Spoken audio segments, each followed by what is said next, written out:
Hello everybody, welcome back to the channel. Today we have another Shadowverse Evolved gameplay video for you. On the bottom of the screen we have Tim piloting Kuon and George on the top of the screen piloting his dragon deck. Both of these guys, I think this is the first time they're playing each of their respective decks in a tournament setting, so everyone kind of trying out some new things. George opens up with a bell ringer having gone second. Tim is passing on turn 2, which might not be a real pass since it's, it's Rune. And George activates Dragon Oracle, which is very nice. Tim at the end phase activates Chain Calling. Looks like he hits a Demon Caller and a Curse Crafter, so he's just kind of figuring out what he wants to add here. Yeah, George's Dragon deck is very, very interesting. You're going to see a lot of interesting cards in it, and he has a really interesting take on the format and trying to build his deck to contend against the new meta. So, and then Tim, this is his first time piloting Kuon, so he's going to be definitely learning a little bit more, or learning as he goes here. Tim on 3 play points now, only staring down a bell ringer, so there's no really pressure here. He's probably not going to play that Demon Caller because it would have no value, and he probably would. I don't think he'd play Merlin here either. So he's going to pass on turn 3, it looks like, and George is going to play his, let's see, his Dragon Chef. That's a new card from this new set. That is it's a 3-drop, 3/4 follower. It says on Fanfare, heal your leader by 2 health. But if you have an amulet on the field, he heals you by 4 instead. So I often see George following that play up. Like if he opens up with Dragon's Nest on turn 1, then he'd heal with 4 on turn 3, which is great. I know he also plays cards like Path to Purgatory as well. So this kind of helps balance out Path to Purgatory's damage that it deals to you. So really interesting. Looks like Tim does Surefire to the Dragon Chef at the end phase. Then the Demon Caller comes out. George still does not award the Bell Ringer because he knows there's not really Storm that's going to come on turn 4. So Demon Caller comes out, brings out the Paper Shikigami, and I guess we're just going to pass here. So decent pressure. George is on 5 play points, but he's got Evo points, I'm pretty sure. Yeah, I see that little die right there. So Evo points, Tim's going to take 3, and yeah, Forte is going to come down.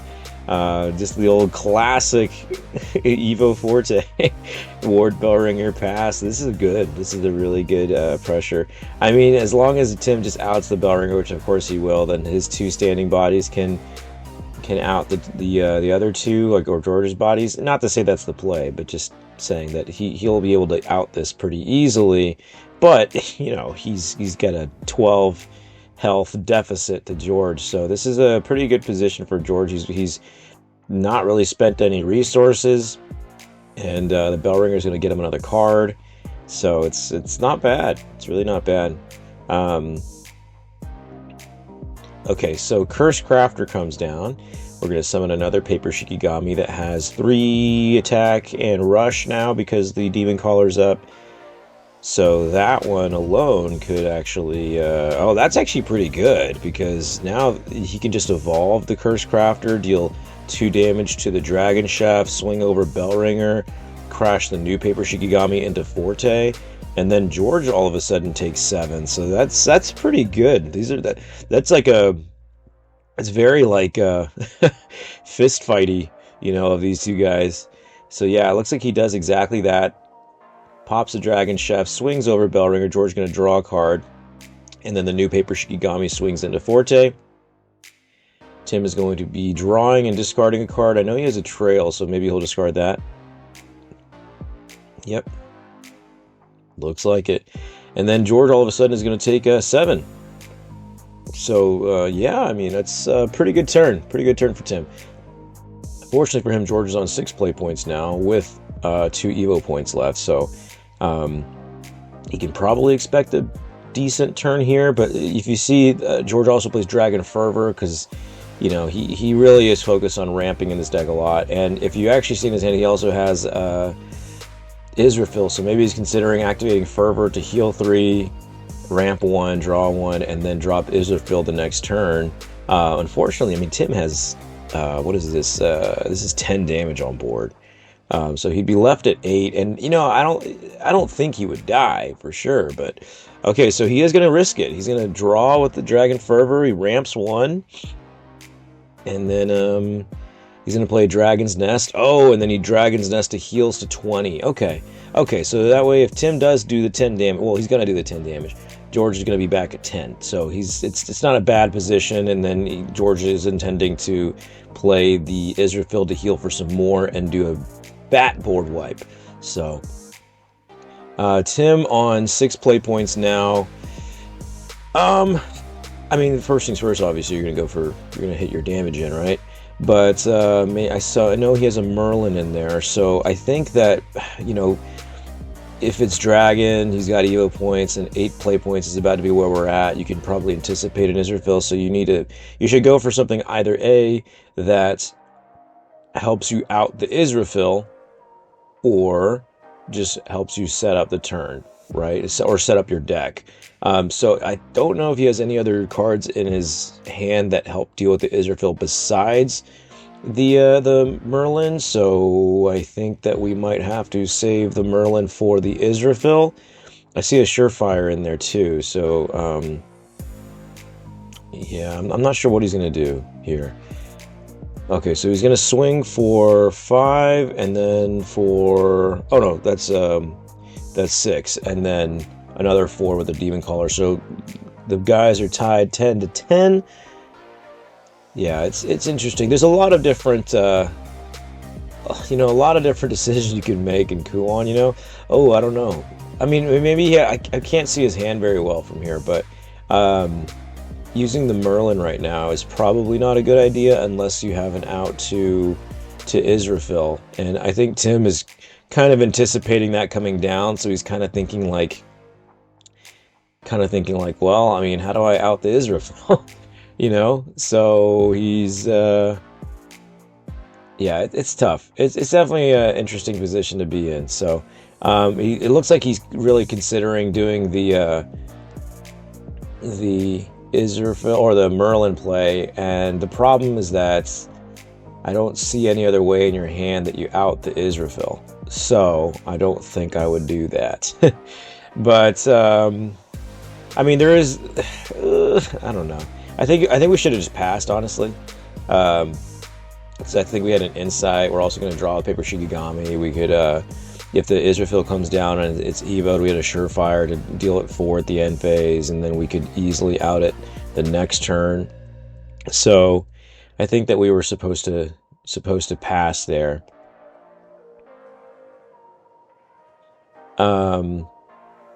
Yeah, I don't know. I think I don't know where. Oh, you know what? I think I remember Tim talking to me about a big misplay. And I think this has to be it, of course, right? Because I think he ends up adding like a Rhyme Wind here in his head, thinking like that it's gonna out the Israfil, but not remembering that Rhyme Wind is only adds. Oh well, maybe not. Okay, well, maybe, it has to be this play. I think he adds Rhyme Wind thinking that it. Yeah, there he goes. I think he adds Rhyme Wind thinking that it will out the Israfil, and it does not. Once Israfil evos. It does not, Rhyme Wind will not be able to target it. It only targets unevolved followers. So, yeah, kind of an unfortunate decision on Tim's end.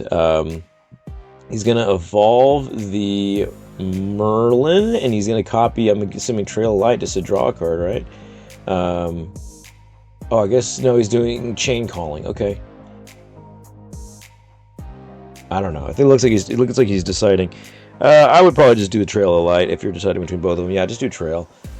I don't think there's a follower you need to see right now. And he draws into an Insight, and then he's just going to pass. So turn finally goes over to George, and well, no, I guess it's not. Tim taking a little bit of time here. There's not much he can really do. Oh, he might have to discard. I think he's at 8 cards. Yeah, discard, surefire. Ooh, that's bad too. I don't know, because well, I guess in his mind, he thinks the Rhymewood's going to deal with the Israfil, but it does not. So yeah, the board gets cleared, and Tim is going to draw one, discard one, paper Shikigami. He needs to see something like a Curse Crafter. Man, maybe we should have done Chain Calling. Actually, if you had didn't have an out to Israfil, we probably should have done Chain Calling. Try to get another Curse Crafter. Curse Crafter trades into Israfil really easily. And looks like Tim drew and discarded Penguin Wizard, and then he end sights at the end phase.